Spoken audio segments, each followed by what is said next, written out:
Hi sweet friends, welcome back to Mary's Nest. Today we're making chickpea with pork soup. It's a northern Italian dish traditionally served on All Saints' Day. And legend holds that those who eat this soup will be blessed with good fortune and protection. If you're new to my channel, welcome.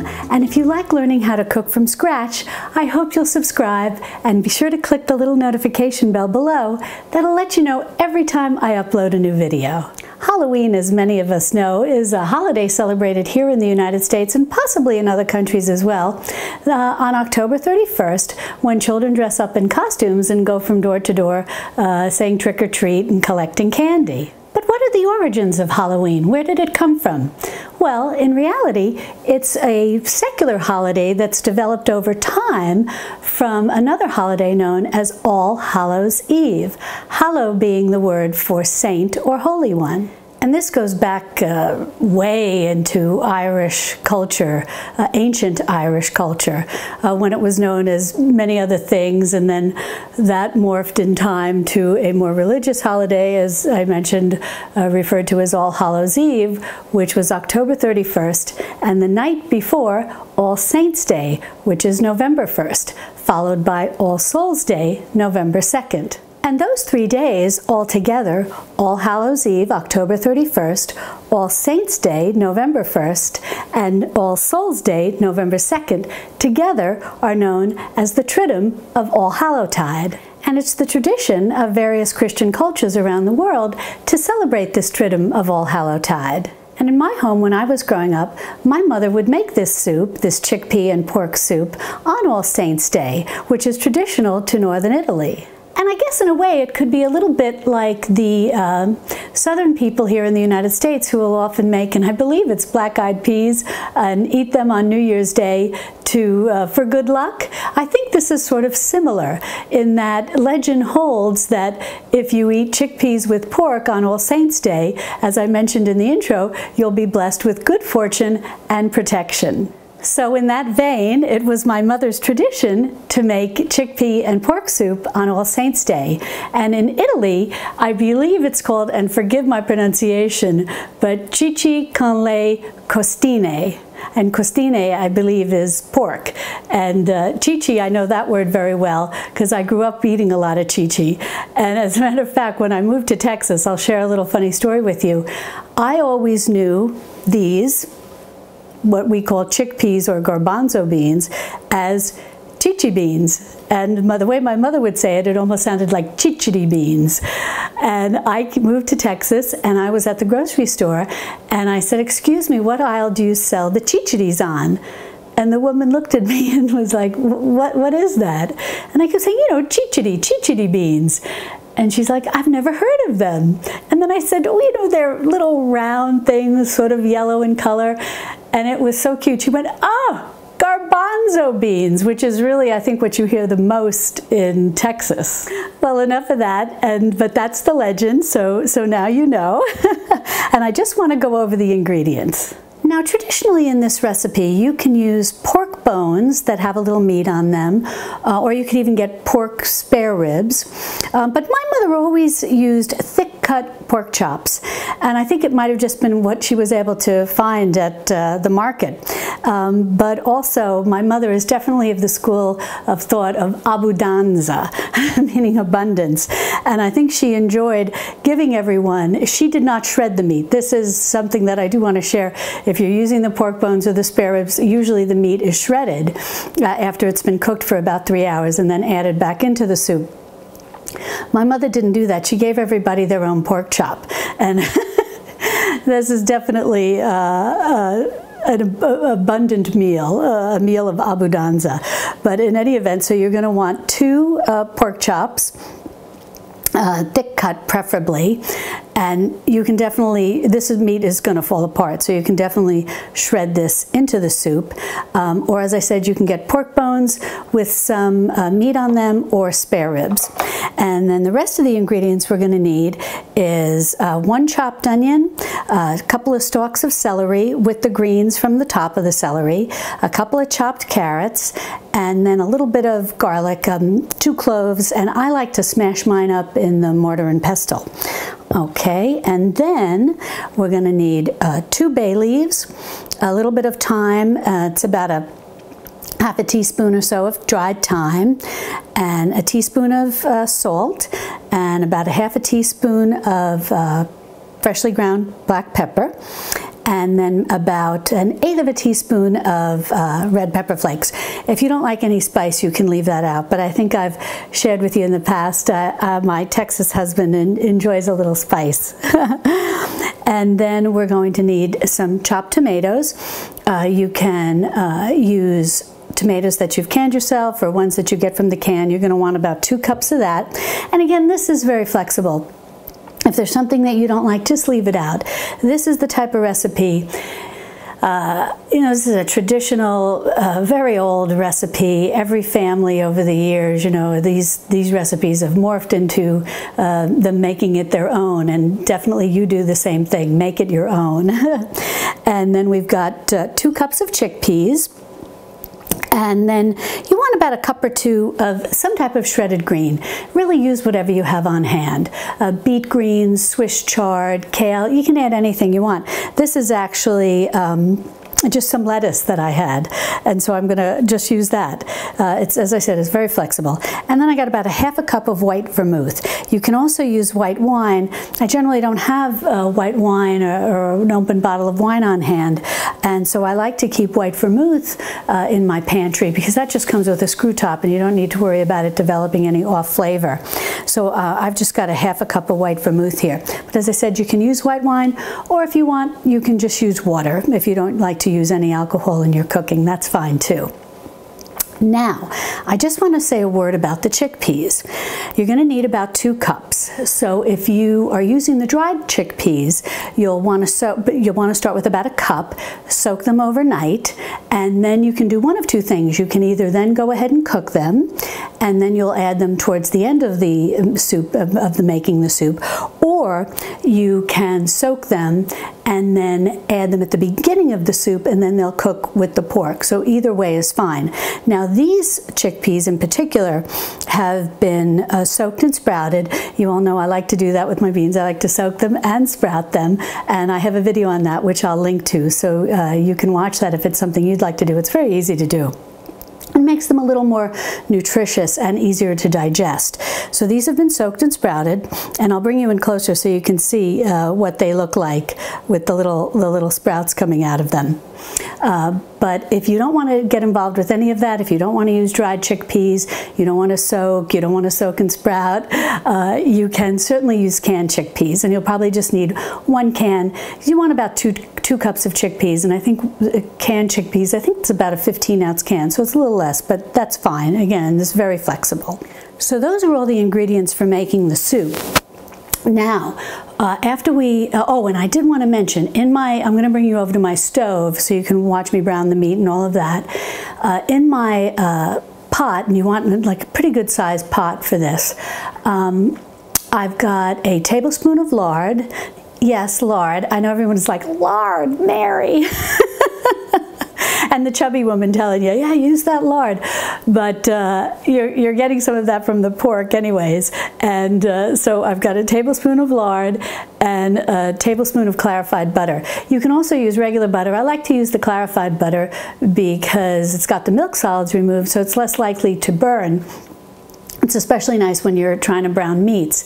And if you have ghee, you can certainly use that too. And if you can find a source for lard, maybe nice organic lard, maybe something from a local farm or a farmer's market where you can get some nice fresh lard, I highly recommend it. It's actually got monosaturated fats in it, similar to olive oil, and it's lower in saturated fat, I think by about 20%. I'm not exactly sure, but it's actually lower in saturated fat than butter. So it's like not the horror show that people tend to think it is. I think it's getting a little bit of a resurgence and being a little vindicated back from the days when everyone was saying low fat, and no lard.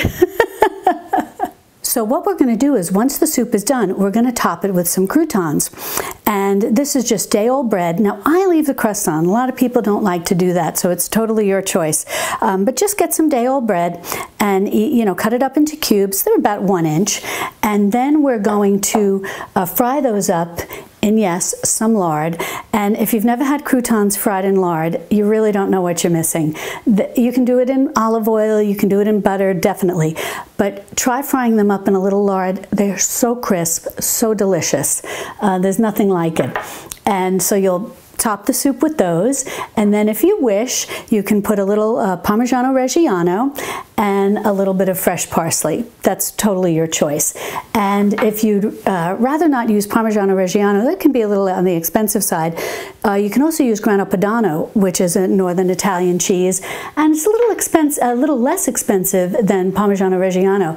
And I think it's becoming more popular and easier to find in grocery stores, because I live in a small town, and even my grocery store carries it. So look for it next time you're shopping and see if they have Grana Padano. And I think you'll find that it's quite a bit less expensive than Parmigiano Reggiano. And it's a very similar, I would say it's a similar taste. So that's nice, and it's wonderful for topping things like soups. Well, I'm just going to dust my pork chops in a little bit of Wondra flour. I think I've talked to you about that before. I like the Wondra flour. It's just sold in the flour aisle at the grocery store, and it's ground very finely. It's wonderful for dusting things with flour and meats and whatnot, you know, before sauteing them up. And I'm going to just use a little bit of salt and pepper, a little bit of Wondra flour, and I'm going to bring you over the stove and bring you over to my stove and watch me brown these. And when you do this, whether you're using the pork bones or the pork ribs or thick cut pork chops like this, you want to get a real nice brown color to them. And then also when I add all the ingredients after we brown them, it's nice. You don't need to remove the pork chops from the pot or anything like that. We're going to just throw all these ingredients in. It's very easy to make. And when I have you up close at my stove, I will show you the little sprouts on the chickpeas, so you'll know what that looks like. And be sure to check out that video on soaking and sprouting not just necessarily chickpeas, soaking and sprouting beans, because I think that it's very easy to do, and it really does make them easier to digest and allows your digestive system to absorb the nutrients from beans better.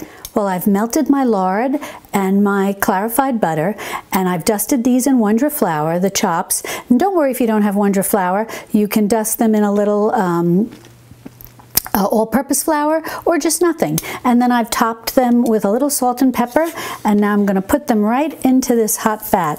And oh, listen to that sear. Glorious. And then we go with this one. Alrighty, now I've got this on medium heat. I'm going to continue to let this sizzle here for maybe about 4 or 5 minutes. I'll be checking it periodically, and I just want to get it nice and brown, and then I'll flip it over and brown the other sides. Well, I've got some lovely color on these pork chops now, and so I'm going to go ahead and add in all of our aromatics. And I'm just going to try to distribute these on either side of the pork chop. So listen to that.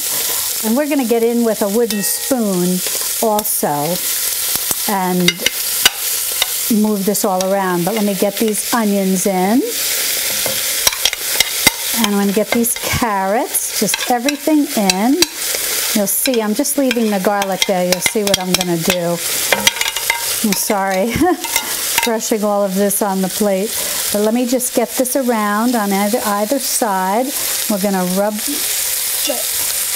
we're going to stir all that around with the spoon. And then I'm just going to take some of this garlic. I'm going to put this on top of one pork chop.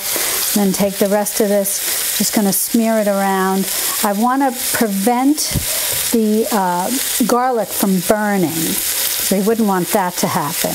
So as the pot's cooling down a bit from putting the sear on the pork chops, I'm just going to spread that garlic, and it's going to just infuse the pork with an amazing flavor. So that's just a little tip there. Alrighty, let me just switch to, still got a little garlic on there, switch to my wooden spoon. We'll stir this around. So all we're going to do is just stir this around, let it cook a little bit. I had it on medium-high to sear the pork chops. Now I've just turned it down to low to just let the pan cool off a bit so that the meat wouldn't continue to brown on the other side.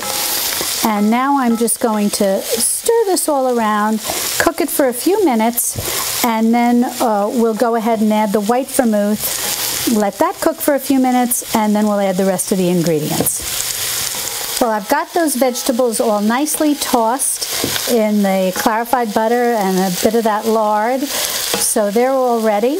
And now we're just going to go ahead and add the white vermouth. So we're going to go ahead and pour that white vermouth in. Oh, listen to that. It's a wonderful sound. And we'll just cook that for a few more minutes. Just let a little bit of that alcohol cook off and infuse into the pork and the vegetables. And then we'll add the rest of the seasonings and the tomato. Well, I'm going to go ahead and now put in my bay leaves and then just put in the rest of my seasoning. I'm going to just sort of mix it all up together here and then just sprinkle that all around on the chops and the vegetables everywhere.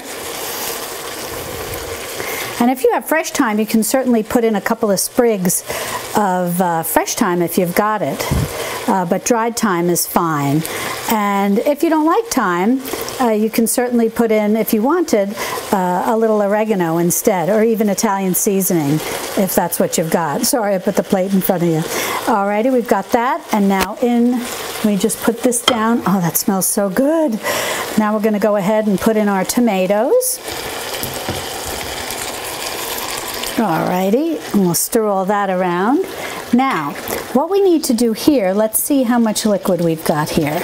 Okay, what we'll want to do is add enough water to just cover the chops by 1 inch. So I'm going to go ahead and get some water and we'll add that in. Alrighty, so now I've got the water. Let's just add this in until we just cover those chops. Let me see how we're doing. Yeah, about an inch or so. As they're floating a little, let's see. That's 4 cups of water. And the nice thing is you don't need to add any kind of, bone broth or stock or anything like that. You can just use plain water, because what's nice is with the meat and the fact that these pork chops are bone-in pork chops, they will add a lot of flavor as well as nutrition to the soup. So as I said, that was 4 cups of water. Now I'm not quite an inch over the pork chops, so I'm going to add, I think we're going to need about another 2 cups. And that should be perfect. Yeah, that's good. We're about an inch over those pork chops. So you'll want to add that water to where you just get 1 inch over your pork chops. And if you're using pork bones or pork ribs, the same rule would apply, just about an inch over those. Now I'm going to bring this up to a boil. And then turn it, once I get it up to a boil, I'm going to turn it down to low, and I'm going to cover it and let it simmer for 3 hours. Now I am not adding my chickpeas because I had said they're soaked and sprouted, and I've cooked them. So they're going to go in towards the end. All they'll really need to do is be warmed. Now, if you've soaked your chickpeas but not cook them, you'll want to add them in now, and they will cook with the pork chops over the next 3 hours. If you're using canned chickpeas, you'll want to wait and, like me, add them in towards the end. So let's bring this up to a boil, and then I'll cover it, turn it down to low, and we'll come back in 3 hours. Well, this has been simmering on low for 3 hours now, and the pork chops are just delightfully soft and tender, just perfect. So now this is the time when I'm going to add in my chickpeas. Now, I just wanted to show you, my chickpeas are soaked, and I wanted to show you they're also sprouted. I don't know if you can see the little sprouts there right on the tip. And as I mentioned, I like to soak and sprout them, and then I cook them. And that makes them nicely digestible and easier to absorb the nutrients that beans have in them. I hope you can see that. I'm not sure. But okay, I'm going to add the chickpeas in now. And then I'm also going to add in my greens.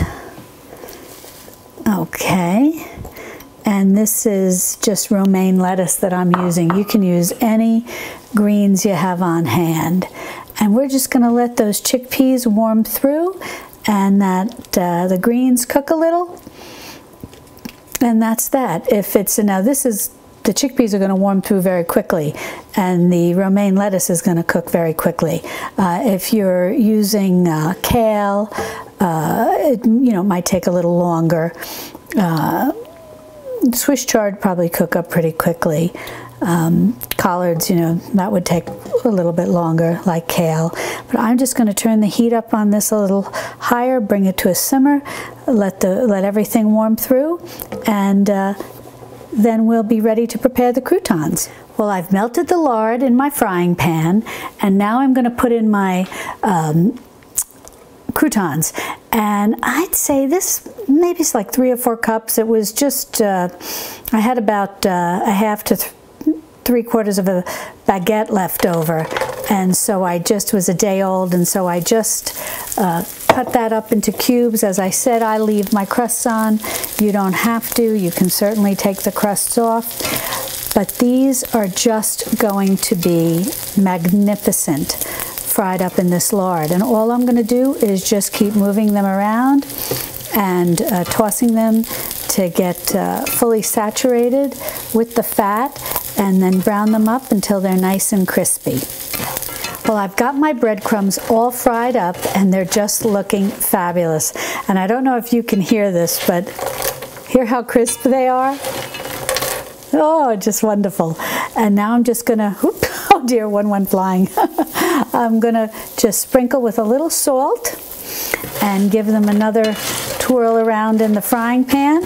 And then I'm just going to transfer them to a plate lined with a paper towel, and let some of the oil, some of the lard drain off, and let them dry out and continue to crisp up. Well, the soup is ready, the croutons are ready, and we're ready to eat. It just looks fabulous. Now, you can do this the way that my mom did from the Abbondanza school of serving food, and put the pork chop right in the middle. Or this is incredibly tender. You can break this up into chunks of pork and have it distributed throughout the soup, or you can shred it and put it into the soup that way. Any way is fine. This really, it becomes more of like a major meal with a pork chop right in the middle. And then just surround it with some wonderful veggies and the chickpeas. We've got everything in here. Oh, it's just beautiful. I'm going to get a little more of the greens. Oh, look at this. It's really lovely. We got the chickpeas floating around in there.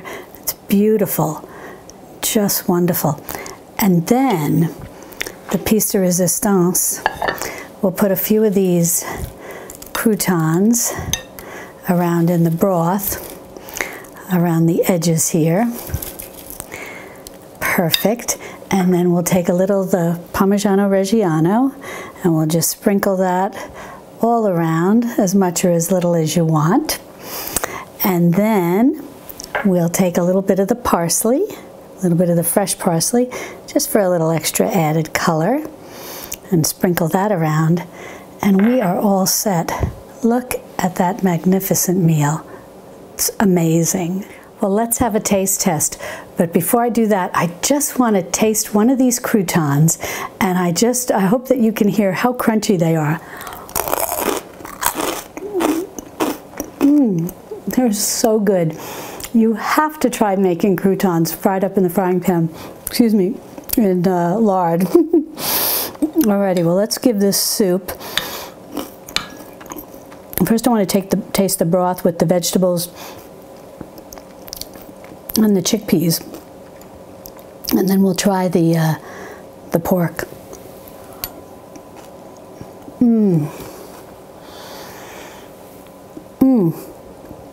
Oh, that's so delicious. All of you can really taste like the pork has infused the broth, the tomatoes, the thyme, just wonderful. Now let's take a little piece of this. You'll see how tender. Let me do it from this side. That way you can see. See, it's so tender. It just breaks right off like that. Beautifully, beautifully tender.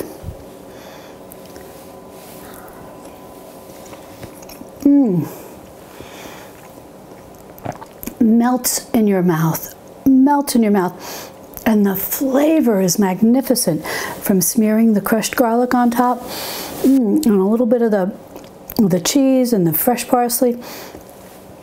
This is just a fabulous All Saints Day meal to wish us good fortune and protection throughout the year, or just any time of year. I highly recommend this. It's just delightful. It reminds me just of the way my mom made it. I think she'd be proud. Be sure to check the description below, where I'll put in a link for the complete recipe. If you like this video, I hope you'll give me a thumbs up and share it with your friends. And if you enjoy learning how to cook from scratch, please subscribe to my channel, and don't forget to click on the little notification bell below. That'll let you know every time I upload a new video. Well, that's all for today, but I just wanted to hold this up. Hopefully you get a little better look at this soup. It's just wonderful, and I really do hope you'll give it a try. Well, I want to thank you so much for joining me, and I look forward to having you join me again right here in my Texas Hill Country kitchen. Love and God bless. Oh, before you go, be sure to check out these two recipes. I think you'll like those too. And don't forget, subscribe to my channel, click on the little notification bell that'll let you know every time I upload a new video, and I'll see you next time. Bye-bye for now.